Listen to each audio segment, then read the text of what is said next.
подпредседател, почитувана македонска јавност.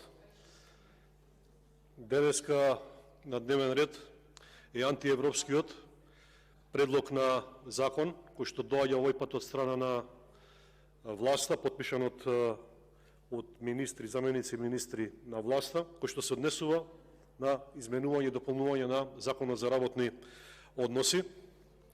Повторно со класична злоупотреба на европското знаменце, односно повторно предложен по скратена постапка, само и само да се спречи јавна расправа, да се спречи стручната јавност да даде свој придонес кон подобрување на ова законско решение и нормално да се оневозможи опозицијата критички да се осврне кон овој закон. Едноставно злоупотреба на собранието, злоупотреба на деловникот и на Уставот и законите на Република Македонија.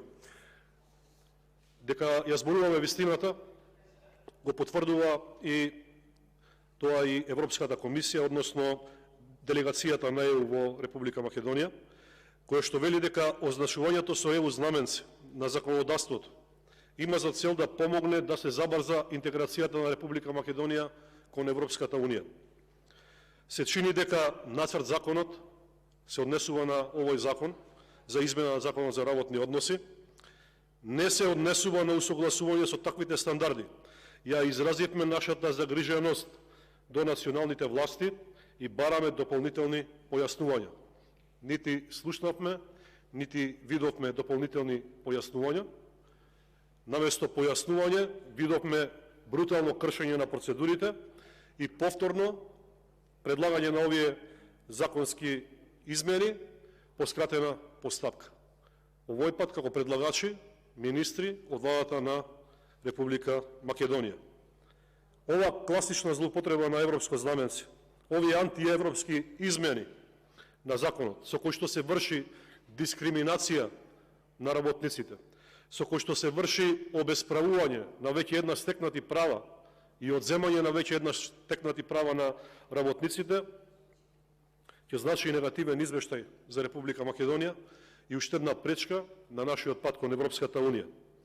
Измените со овој закон овозможуваат за потребите на изведувачот работниците да работат дури по 72 часа во неделата. Тоа е крајно деградирачки и истото предизвикува лавина на реакции не само кај нас, туку и кај стручната фела, а оно што е најважно и што вие не сакате да го слушнете, господа од власта, кај работниците, кај оние што ќе треба да бидат на терен, да работат по овие гадежни работи и кои што ќе бидат обесправени, односно ќе морат да подпишуваат изјави дека се согласуваат да работат повеќе од дозволеното законско време. Со овој закон нема никакво согласување со ниту една регулатива од Европската Унија. Доставен е предлогот на закон со празна кореспондентна табела, значи нема усогласување, класична злоупотреба. Понатаму, измените се спротивни на меѓународното право и договори, на Меѓународната организација на трудот, колективните договори и позитивните законски прописи со кои се уредува работното време и прекувремената работа. Исто така, овој закон е и во спротивно со одредбите за безбедност и здравје при работа, со кои што се воспоставуваат норми со цел да се заштити здравјето и безбедноста на работниците. Очигледно е дека оваа влада и министрите немаат намера да го повлечат ова законско решение и дека ќе одат до крај, но за ова еден ден ќе има одговорност. Сите предложени закони генерално легализираат криминал.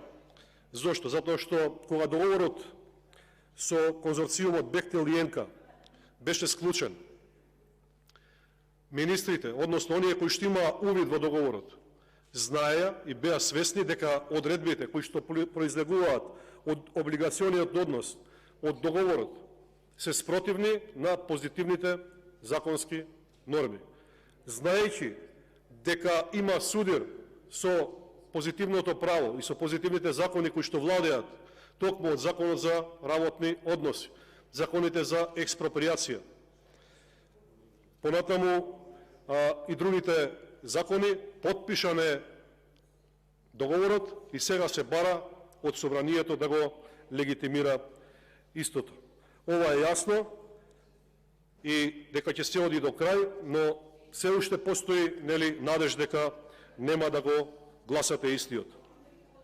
Понатаму, со законот, односно со измените кои што се во предлог законот за измена на законот за работни односи, не се менува суштински ништо што беше оспорено, односно укинато од страна на Уставниот суд на Република Македонија.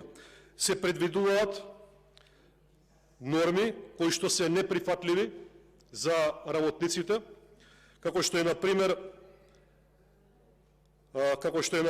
исплаќањето на плата да се врши согласно за овие стратешки проекти, согласно правилник кој што ќе го донесе министерот за труд. Ова е спротивно на позитивните законски одредби кои што важат за сите други вработени и тука имаме дискриминација на работниците кои што ќе работат на стратешките проекти, односно на изградбата на овие коридори и нема да бидат ставени во иста позиција како и останатите работници. Понатаму, во однос на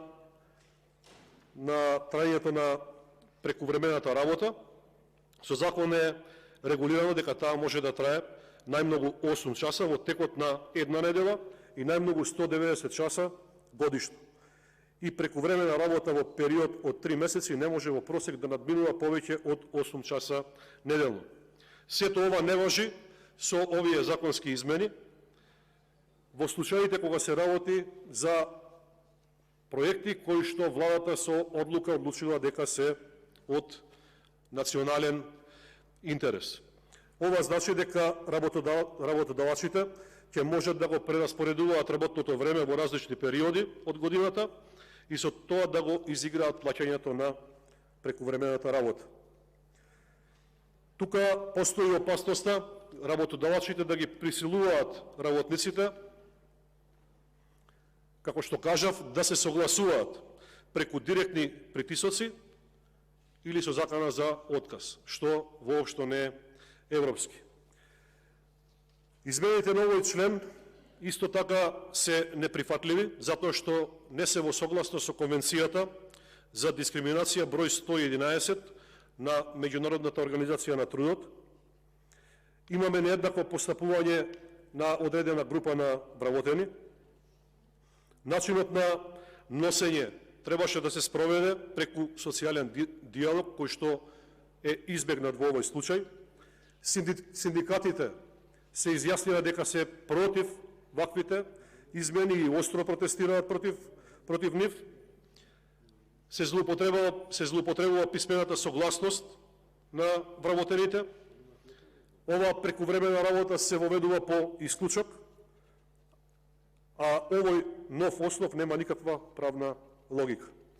Како и да е, суспендирање на правата на работниците, целосно непочитување на работникот, посебно на оние кои што ќе работат на овие важни проекти, се зборува за изградба на патишта во должина од повеќе од 100 километри, на кои што ќе треба да имаме силно мотивирани работници, а не условени работници, уценети работници, затоа што, како што знаете, во вашето владење ни заминаа младите, заминаа работоспособните, кои што сега го бараат својот леп во странство. И тука во вода паѓа сето она што го прокламиравте во минатото, дека сте борци за човековите права и борци за правата на работниците.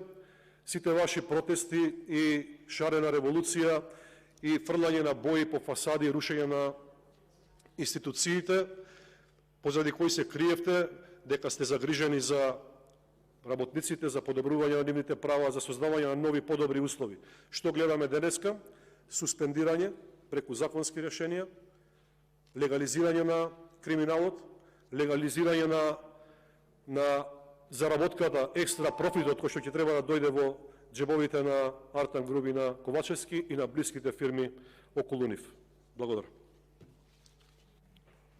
Реплика за мене.